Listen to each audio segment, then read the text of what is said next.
呢排全球金融市場真係好刺激啊！特朗普揮舞住關稅大棒，各國紛紛開啟連環反制模式。呢個情況將全球金融市場搞到天翻地覆，股市暴跌，投資者都被嚇到唔輕，紛紛將目光投向美聯儲，滿心期待呢個關鍵角色可以快啲出手救市，拉大家一把。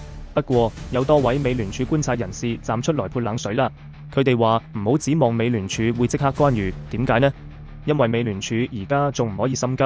官員們要等到經濟受到實質性影響之後，先會考慮降息，而呢個影響要過好幾個月之後，先會喺官方數據度體現出嚟。美東時間一有消息指出，經濟學家同埋分析師都覺得，美聯儲目前更加擔心嘅其實係通脹問題。2月嘅核心通脹指標 PCE 高達 2.8%， 遠遠高於 2% 嘅目標，而且關稅呢樣嘢好可能仲會進一步推高物價，咁就將美聯儲置於兩難境地啦。降息嘅話，確實可以救市場，但係通脹就更加控制唔住啦。唔降息呢，通脹雖然穩住咗，但係市場又有可能進一步動盪，甚至將經濟拖入衰退嘅深淵。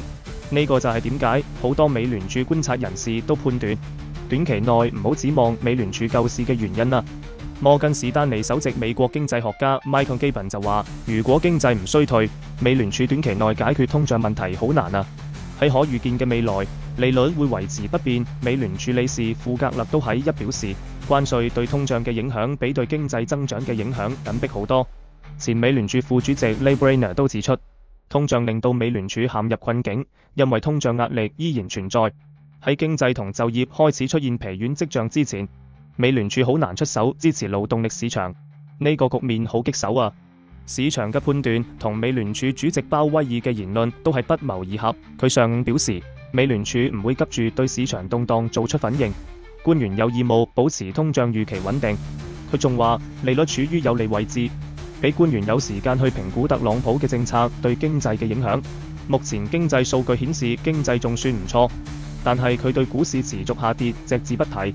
從歷史經驗嚟睇，美聯儲官員喺市場或者經濟遇到嚴重危機嘅時候，都係會果斷出手穩定局勢嘅。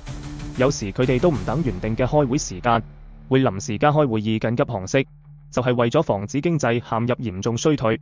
雖然近期全球股市暴跌，市值蒸發咗上萬億美元，不過目前金融市場仲未出現嗰種可能導致美聯儲干預嘅流動性不足現象。當然啦，如果市場進一步失控，好似話美債市場失靈，金融體系其他關鍵部分流動性枯竭，咁嘅話美聯儲可能就會取行動啦。